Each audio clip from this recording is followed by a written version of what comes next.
네, 오늘 함께 나누실 하나님 말씀은 누가복음 7장 36절에서 50절까지입니다. 그 중에서 7장 43절부터 50절까지만 우리 박명숙 권사님 인도 아래 교독으로 읽도록 하겠습니다. 시몬이 대답하여 이르되 내 생각에는 많이 탕감함을 받은 자니이다. 이르시되 내 판단이 옳다 하시고 그 여자를 돌아보시며 시몬에게 이르시되 이 여자를 보느냐? 내가 내 집에 들어올 때에 너는 내게 발 씻을 물도 주지 아니하였으되 이 여자는 눈물로 내 발을 적시고 너는 내게 입맞추지 아니하였으되 그는 내가 들어올 때로부터 내 발에 입맞추기를 그치지 아니하였으며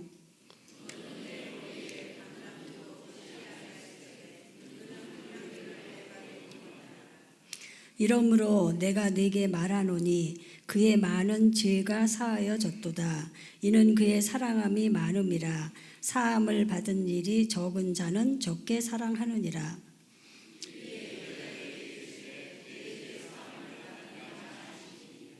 함께 앉아 있는 자들이 속으로 말하되 이가 누구이기에 죄도 사하는가 하더라. 예수께서 여자에게 이르시되 내 믿음이 너를 구원하였으니 평안히 가라 하시니라. 아멘. 할렐루야. 네, 오늘도 우리 아버지 하나님의 그 크신 은혜와 사랑이 또 여러분과 여러분 가정에 충만하시기를 주님의 이름으로 축원합니다. 그 그림을 한번 보시면은요, 오늘 말씀을 이렇게 그림으로 표현한 중세 시대의 루벤스라고 하는 유명한 화가가 그린 그림인데요. 상상화에 가깝죠. 그리고 서양식이라서 서양 문화에 따라서 오늘날 우리처럼 이렇게 식탁에 두런두런 앉아서 있고 예수님이 발을 뻗고 계시고 이 여인이 예수님의 발에 입 맞추고 이제 그 향유를 붓는 뭐 그런 것을 이렇게 표현을 한 것인데요. 근데 여인이 이제 바리새인도 그렇고 죄인인 여자다라고 하니까 그 죄인인 것을 좀 저렇게 그냥 저 어깨를 드러내고 뭐 이렇게 좀 표현을 한 것 같아요. 그런데 원래 이제 유대인 문화에서는요, 옛날 로마 시대 때도 그렇고 로마의 문화에서는요, 옛날 로마 시대를 배경으로 한 뭐 영화나 그 드라마 같은 거 보시면 보시겠지만 이게 탁자가 있던 게 아니고요, 예수님께서 앉으셨을 때 밥 먹는 자세가 굉장히 특이합니다. 저희도 한번 말씀드렸는데 어떻게 보면 약간 비스듬히 누워서 이렇게 비스듬히 누워서 먹거나 아니면 몸을 좀 앞으로 엎드려 가지고 굉장히 특이한 자세로 먹습니다. 앞으로 엎드려서 먹는 것 같은, 엎드려서 음식을 이렇게 먹는 그런 좀 희한한 동작으로 먹습니다. 오늘 이 여인이 여기 성경에서는 예수님의 발 뒤에, 예수님의 뒤편에 서서 예수님께서 이제 음식을 잡수시려고 앉으셨을 때라고 36절에 기록되어 있지만 거기에 2번이라고 해놓고선 주석이 설명이 달려 있는데 여기는 없어요. 5장 29절에서 설명을 해놨는데 비스듬히 밥 먹는 자세로 누워 계시는 그 자리에, 그러니까 예수님의 발이 지금 공중에 떠 있는 상태예요. 이 여인이 발 씻으라고 아까 그림에서 예수님께서 발을 쭉 뻗으셨는데 그 그림이 아니라 엎드리시거나 아니면 옆으로 비스듬하게 누워있기 때문에 다리가 이렇게 떠 있는 상태죠. 그래서 이 여인이 몸을 숙여서, 아예 엎드리는 자세는 아니고 몸을 숙여서 다리가 밖으로 나와 있기 때문에 그렇게 눈물로 적시고 머리로 닦아내고 그 다음에 거기에 입을 맞추고 향유를 부었다, 이렇게 우리가 표현하고 있어요. 이 여인이 지금 예수님의 발을 씻기고 자기 눈물로 씻습니다.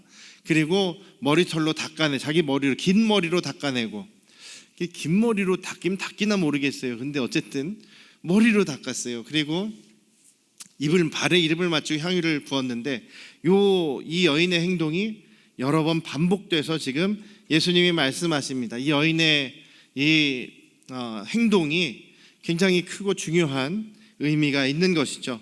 근데 예수님께서는요, 또 45절에서 보면 이 여인은 지금 예수님께서 그 집에, 바리새인 시몬의 집에 들어가실 때 그 뒤에서 계속 쫓아가면서 예수님의 발에 입맞추기를 그치지 않았다라고도 얘기를 합니다. 그러니까 이 여인이 지금 바리새인 시몬의 집에 예수님이 들어가실 때, 입장하실 때부터 예수님의 발을 붙잡고 엎드려서 거기에서 그 입맞춤을 하고 가다가 예수님께서 이제 식사하시려고 이제 식사 자세로 이렇게 누우셨을 때, 비스듬히 눕거나 혹은 엎드리셨을 때 발이 이제 뒤로 딱 나오니까 거기에 이제 눈물을 흘리고 붙잡고 머리털로 닦고 입을 또 맞추고 그 다음에 향유를 붓는, 귀한 향유를 붓는 이런 내용입니다. 이 내용은요, 요한복음에 있는 그 마르다의 동생 마리아가 향유를 붓는 거하고는 다른 사람이고 다른 장소고 다른 내용입니다. 여기에서 예수님을 초청한 사람이 바리새인이었다라고 얘기를 하죠. 36절에 한 바리새인이 예수님께 와서 자기와 같이 식사하십시다. 자기 집으로 이제 식사 대접을 하고 초청을 한 겁니다. 그런데 이 바리새인의 마음속에 예수님을 정말 귀한 손님, 정말 예수님을 존경하고 사랑하고 또 예수님께 뭔가 좋은 대접을 해드리기 위해서 예수님을 모셨다라고 보기는 어렵습니다. 왜냐하면 이 바리새인의 마음에는 약간 예수님을 좀 가까이에서 식사하면서 좀 알아보겠다, 예수님을 좀 이 사람이 정말 메시아가 맞는지 혹은 선지자가 맞는지 좀 내가 알아봐야겠다라는 생각이 좀 더 강했던 것 같아요. 그래서 예수님을 정말 그 귀한 손님으로 대접한 것이 아니라 좀 그 예수님을 맞아들이고 손님으로 대접하는 가운데 굉장한 결례를 저지릅니다. 실례를 저지릅니다. 왜냐하면 예수님께서 그 시몬에게 말씀하시죠. 44절 말씀에 보면 시몬에게 말씀하시죠. 이 여자를 보느냐? 내가 너희 집에 들어올 때에 너는 내게 발 씻을 물도 주지 않았다. 그리고 그렇지만 이 여인은 눈물로 내 발을 적시고 그 머리털로 닦았다. 너는 내가 너희 집에 들어올 때 나에게 입 맞추지도 않았지만 이 여인은 오히려 내 발에 계속해서 입을 맞추지 않았느냐?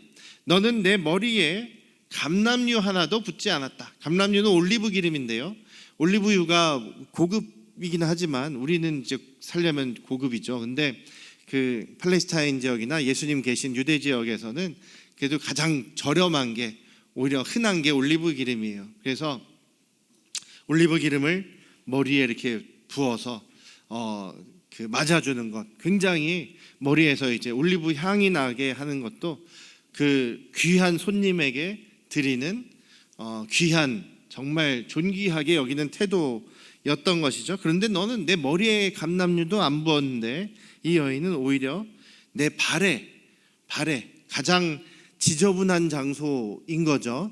그 예수님 사시던 그 팔레스타인 지역은 그 당시에 뭐 도로 포장이 깨끗하게 돼 있는 것도 아니고 지금 가더라도 먼지 같은 게 좀 잘 나는 그런 곳입니다. 먼지가 얼마나 많겠습니까? 흙먼지, 모래먼지가 참 많은 곳인데 그러다 보니 항상 발은 더러워지는 거예요. 발은 더러워질 수 있습니다. 신발도 뭐 우리처럼 이렇게 오늘날 발을 다 덮는 그런 신발이 아니었지 않습니까? 기껏해야 이렇게 샌들 같은 겁니다. 다 발이 다 이제 바깥으로 나오는 거죠. 그러다 보니 발이 더러웠을 겁니다. 그래서 보통 손님을 맞이하지 않습니까? 귀한 손님일수록 맞이할 때에 집에 들어오시면 이렇게 발 씻을 물을 항상 준비를 해놓습니다. 집 입구에 아예 발 씻을 물을 준비해놔요. 그래서 손님이 오면 발 씻을 물을 드리던가, 아니면 정말 귀한 손님이다, 그리고 우리 집이 좀 사는 여유가 있어서 경제적으로 아주 잘 사는 가정이라 이제 집에 종이 있다 그러면 종을 이제 그 손님의 발을 씻겨드리도록 종에게 시키는 거죠. 그래서 종이 하는 일이 손님의 발을 씻겨드리는 것, 이거 원래 종이 하는 일입니다. 근데 지금 이 여인이 종이 하는 일을 하고 있어요. 그리고 이 바리새인이 지금 예수님을 마음속으로 업신여기는 모습이 39절에 나오는데요.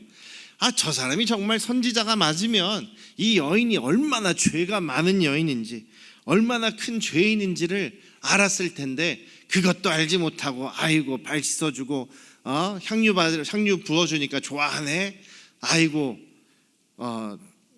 선지자라고 하는 사람이 죄인이 부어주는 그 향유를 받고 있네라는 그런 평가를 하게 됩니다. 속에서 지금 예수님을 업신여기고 있는 것이죠. 그러니까 지금 이 바리새인은요, 예수님을 정말 귀한 손님으로 모신 것이 아니라 그냥 자기가 시험해보고 싶은 사람, 정말 이 사람이 선지자가 맞는지 메시아가 맞는지 그런 마음이라는 거죠.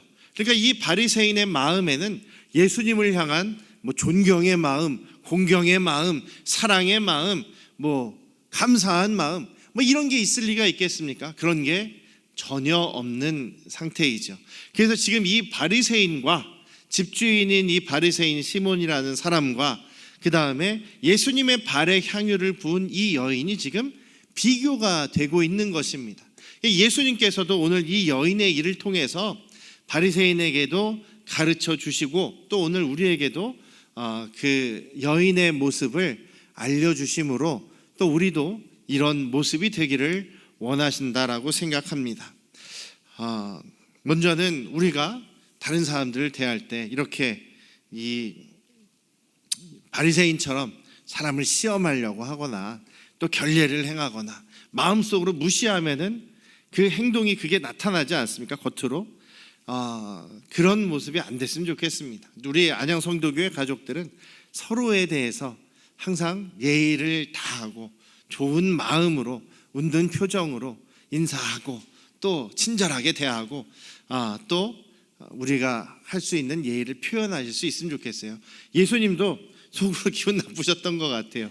그러면서 이 바리새인이 예수님을 무시하는 마음의 생각을 갖게 되니까 곧장 그 이야기를 해주시지 않습니까? 너는 나에게 예의도 다하지 않았지만 이 여인은 나에게 너무나 잘하였다. 이 여인은 잘했다라고 말씀하고 계십니다. 사랑은 친절합니다.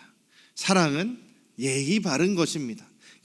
고린도전서 13장 말씀이요, 그런 얘기예요. 사랑은 온유하고 부드럽고 친절하고 무례하지 않으며 예의를 다한다라는 얘기죠. 사랑의 표현이 그렇습니다. 이 여인은 지금 예수님에게 사랑의 표현을 넘어서서 정말 극진한 자기가 할 수 있는 가장 최선의 행동을 지금 하고 있는 것이죠. 근데 지금 여인의 행동은 원래는 누가 하는 행동이라고요? 종이 하는 행동이다라는 것입니다. 그러니까 지금 이 여인은 예수님께 계속 엎드려서 정말 자신이 종처럼, 스스로 종처럼 낮춰서 지금 예수님의 발을 씻겨드리고 있는 것입니다. 저 같으면 굉장히 부담스러웠을 것 같은데, 누가 저에게 발을 씻겨주는 것도, 제 발에 손대는 것도 힘든데 더군다나 눈물로 씻고 머리털로 닦고 뽀뽀를 하고 그 다음에 거기에 향유를 붓는다는 것은 감당하지 못할, 상상도 못할 것이죠. 근데 예수님께서는 그것을, 그 여인의 모든 행동을 흐뭇하게 바라보고 계신 것입니다. 왜냐하면 이 여인의 그 표현은, 예수님께서는 지금 그 47절에 보면 이 여인이 나를 많이 사랑하기 때문이다 라고 말씀하시는데, 그것과는 좀 다른 것 같아요. 지금 예수님께서 많이 용서받은 사람은 많이 사랑할 것이고, 또 그 용서받은 은혜를 아는 사람은 당연히 나를 더 사랑할 것이다 라고 하는데, 사랑한다라는 표현보다는 감사한다라는 표현이 여기서 더 맞지 않을까요? 그래서 감사한다라는 표현과 사랑한다라는 표현은 같은 의미로 생각하셔도 될 것입니다. 여기 예수님께서 예를 드시는 41절에서 어떤 사람이 빚을 줬다. 한 사람에게는 500데나리온, 한 사람에게는 50데나리온을 줬다. 한 데나리가 그 노동자 하루 임금 정도니까 대충 한, 요즘에 그 건설 현장에서 한 20만 원 받는다고 치면 많이 받는 거겠지만 500데나리온이면 계산하면 한 1억 정도 되는 거예요. 한마디로 1억 빚진 사람하고 1,000만 원 빚진 사람이 둘이 있다. 둘 다 갚을 능력이 없어가지고 탕감을 받았다, 빚 면제를 받았다라는 것이죠. 1억을 탕감받은 사람이 더 사랑하겠느냐, 1,000만 원 탕감받은 사람이 더 사랑하겠느냐? 어떠시겠습니까? 1억 원 받은, 너무 많이 탕감받은 사람이 당연하게도 더 사랑하는 마음이 있겠죠. 근데 기본적으로는 둘 다 사랑합니다. 둘 다 감사하죠. 1,000만 원 탕감해 주셨어요. 그게 어딥니까? 둘 다 모두 감사하고 사랑합니다. 같은 표현이니까요. 감사하게 됩니다. 중요한 것은 첫 번째로는 죄 사함의 은혜를 아는 사람이 하나님께 우리 주님께 더 감사하게 되는 거죠. 아예 나 자신이 빚이 있는지 없는지조차 모르는 사람, 그런 사람은 전혀 감사하거나 사랑할 수가 없을 것입니다. 이 바리새인처럼 지금 예수님을 대접하는 입장이니까 예수님을 모셔서 자기 집에서 식사 대접하는 입장인데 전혀 예수님에 대해서 귀한 손님이다, 우리 집에 와주셔서 너무나 감사하다, 이런 마음이 전혀 없죠. 한번 보자, 선지자인지 아닌지 보자, 이런 마음이었다는 것입니다. 실제로 이 바리새인들은 예수님을 믿은 사람이 거의 없어요. 정말 손에 꼽히는 사람들, 몇몇 사람들만이 예수님을 주님으로 인정하고 고백하며 예수님을 믿는 사람들이 될 정도로, 바리새인 중에서는 예수님을 믿는 사람이 정말 없습니다. 예수님을 죽이는데 앞장섰던 사람이 바리새인들하고 또 서기관들하고 제사장들 아니겠습니까? 이런 사람들은 자신이 죄인인 것도 모르는 사람들이에요. 자기가 죄인인 것을 모르니 어떻게 예수님이 나의 죄를 용서해 주셨다라는 것이 실감이 나겠으며 또 예수님께 감사할 수 있겠냐라는 것이죠. 예수님께서 저와 여러분의 죄를 용서해 주셨습니다. 우리의 죄를 짊어지고 우리의 죄를 갚아주셨습니다. 주기도문에서요, 우리가 우리의 죄를 용서해 준 것 같이 주님께서도 우리의 죄를 용서해 주십시오, 이런 얘기가 있지 않습니까? 그런데 영어 성경으로는 이 죄를 빚이라고 표현을 해요. 빚이라는 단어를 여기서 사용을 해요. 우리가 내 빚진 자들을 용서해 준 것처럼 주님께서 저의 빚을 용서해 갚아주십시오, 이렇게도 번역을 한다는 거예요. 똑같은 개념이. 여기서 빚이라는 것은 죄로 바꾸어서 생각하시면 됩니다. 예수님께서 저와 여러분들의 죄를 짊어지시고 대신 갚아주셨습니다. 십자가에서의 죄를 대속의 죄라고 하죠. 그것은 대신 갚아줬다라는 그런 의미입니다. 예수님이 십자가에서 우리 죄를 용서해 주신 것이 아니라 대신 갚아주신 거예요. 죄의 빚을 다 갚아주셨어요. 대신 우리가 예수님 앞에, 그 십자가 앞에 회개하고 죄의 용서를 구하면 우리의 죄가 용서받는 것이죠. 그런 원리인 것입니다. 그래서 지금 예수님께서 죄라는 의미를 여기에 대입해서 빚을 말씀을 하고 계십니다. 어쨌든 1,000만 원의 죄든 1억 원의 죄든 우리는 다 죄인이었습니다. 예수님을 믿지 않고 내가 나의 주인 되어서 살았던 그것이 바로 우리의 가장 기본적인 죄이고 계속해서 유전되어 오는 죄입니다. 거기에 우리가 주님의 말씀대로 행하지 않은 모든 것들이 다 죄인 것이지요. 우리는 누구나 다 죄인입니다. 우리는 누구나 다 예수님으로부터 죄사함을 받은 그런 사람들입니다. 예수님으로부터 은혜를 받은 사람이다라는 것이죠. 그것을 여러분들 잊지 않으시기를 주님의 이름으로 축원합니다.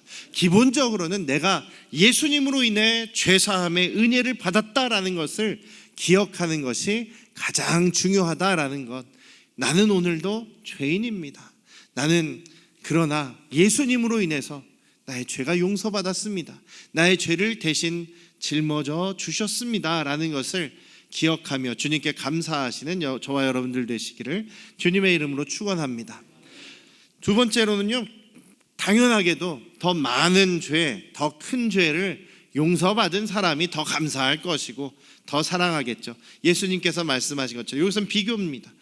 500데나리온 빚졌던 사람, 50데나리온 빚졌던 사람, 500데나리온 빚졌던 사람이 상식적으로 더 감사하고 더 사랑할 것이다. 그런데 이것은요, 마찬가지로 저와 여러분들이 내가 얼마나 죄인인가라는 것을 생각하면 생각할수록 주님께 더 감사하는 자리로 나아가게 될 것입니다. 우리가 나 같은 죄인 살리신 그런 찬양을 하지 않습니까? 그 찬양을 지으신 존 뉴턴이라는 목사님은 정말 파란만장한 삶을 살았다 그래요. 귀족 출신이었고 자기가 처음에는 그런 생명이나 다른 사람을 이렇게 귀족이니까 특히 흑인들이나 이런 사람들을 사람 취급도 안 하죠. 그래서 자기도 노예선에서 일하기도 하고, 노예를 아프리카에서 노예 잡아다가, 그 흑인들 잡아다가 노예로 팔아넘기는 그런 노예선 선장 일까지 하다가, 자기도 파산되면서 그 노예 상인한테 붙잡혀가지고 자기도 노예 생활하다가 나중에 자유롭게 돼서 풀려나서 결국은 거기에서 예수님의 은혜를 깨닫게 되고 평생을 예수님의 사랑을 전하는 그런 목회자로 살았던 사람인데, 돌아가시기 전까지도 계속 그 고백을 하셨다는 거예요. 나는 정말 죄인이다. 지금까지의 나의 삶은 잘 기억도 나지 않지만 어쨌든 나는 너무나 큰 죄인이다.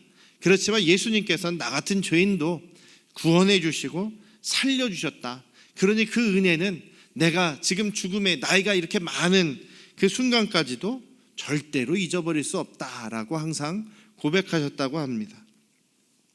우리의 고백도 그런 고백이 되기를 원합니다. 내가 예수님 믿고 신앙생활 이제 몇십 년 하고 그랬으니 나는 이제 회개할 것도 없고, 나는 지금 이렇게만 살아가면 되지, 하나님 나라 예약되어 있으니까 나는 이 모습 이대로면 된다, 이렇게 생각하면 안 될 것 같아요. 우리는 항상 나 같은 죄인을 살려주신 그 하나님의 은혜에 늘 감사하는, 나는 정말 죄인 중에 괴수다. 그렇기 때문에 나의 죄를 용서하신 그 예수님의 은혜와 사랑이 너무나 크다.